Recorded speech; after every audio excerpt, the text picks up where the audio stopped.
My name's Rachel Holland and I'm a member here at Solihull Christian Fellowship. Welcome to our thought for the day. It's called Unto Us a Child is Born. We're going to look at two verses from the Bible today. Isaiah chapter 9 verses 6 and 7. So verse 6 says this: For unto us a child is born, unto us a son is given, and the government will be upon his shoulder, and his name will be called Wonderful Counselor, Mighty God, Everlasting Father, Prince of Peace. In these words we see two phrases which don't seem to fit together very well. Mighty God and a child is born. It's what we call incarnate. That word you might hear over the next few weeks if you haven't already. Not in the Noddy Holder Christmas book, but if you catch a carol service you will probably hear these words. Christ by highest heaven adored, Christ the everlasting Lord. That's the mighty God bit. Late in time, behold him come, offspring of a virgin's womb. There's the child is born bit. Veiled in flesh, the Godhead see, hail the incarnate deity. It's from Hark the Herald Angels Sing, if you're scratching your heads and wondering. So we know that the word incarnate means that Jesus is totally God and totally human at the same time.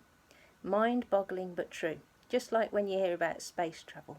Mind-boggling but true is allowed. So from being in heaven and worshipped by angels and living creatures, surrounded by absolute perfection that we can't even imagine, streets of gold, sea of glass, precious jewels everywhere, to being born a baby, just as we all were, but not exactly sticking to Mary and Joseph's birth plan of maybe having a bed or at least no farm animals around while the baby was born. Speaking of a newborn baby, that is as vulnerable as you can ever be.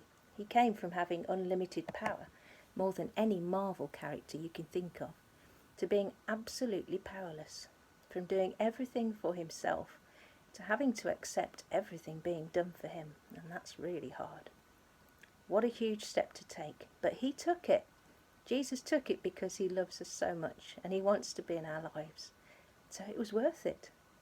So however vulnerable or powerless we may feel at this point in history or at this time in our own personal walk through life, Jesus understands completely because he has been there, done that.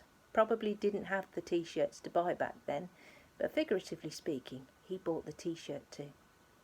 Wow, let's see what verse 7 says. Of the increase of his government and peace there will be no end, upon the throne of David and over his kingdom, to order it and establish it with judgment and justice from that time forward, even forever. The zeal of the Lord of hosts will perform this. Two words spring out of this that don't usually belong together, especially now: government and peace. These are turbulent times for many governments around the world for various reasons. The US elections, the pandemic, Brexit, these are all subjects I'm not going to touch with a barge pole. But the kingdom of God is different. Government and peace do go together. Mind-boggling, but true, again. David is a famous king from the first bit of the Bible, the Old Testament, and he had some challenges to face before he became king. He toppled a giant, won some wars, dodged a spear or two from his employer, and became a fugitive for a while before he could claim his reward. And you think I'm a celebrity is tough. They have a lot to learn from the Bible. The previous king, Saul, was not too happy about losing his position of authority, but he had disobeyed God, so the throne was taken away from him and given to David, who listened to God and did what he was asked to do, most of the time anyway.